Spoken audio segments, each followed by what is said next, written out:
I'm only going to say three things quickly in introducing the event before I turn to our distinguished guests.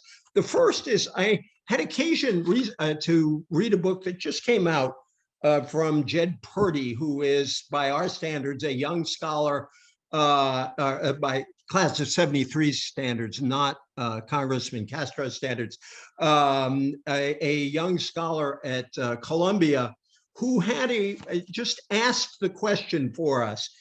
He asked, what does it mean to put democracy first?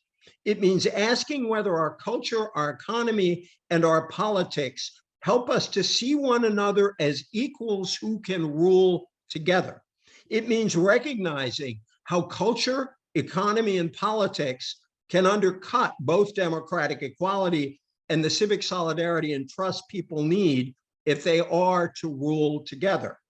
It means unlearning the habit of imagining that things will take care of themselves and that crises will ease spontaneously, that political responses are unnecessary and dangerous, and that in any case, we really cannot rule ourselves and should not try.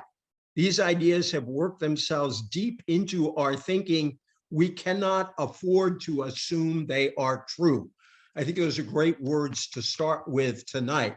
And I just want to say two other things, that democracy is a lot easier to save when you have it than to get back when you lose it. And that's why what we're talking about tonight is so critical. And the biggest threats to democracy often come not in some great conflagration, but in a slow, steady unraveling of voting rights. A little change here, long lines there. Oh, we're only disenfranchising ex-felons. Oh, we are only getting rid of a few days of Sunday voting. And suddenly all these things together become a severe restriction on people's right to vote. And those are many of the things we're going to be talking about tonight.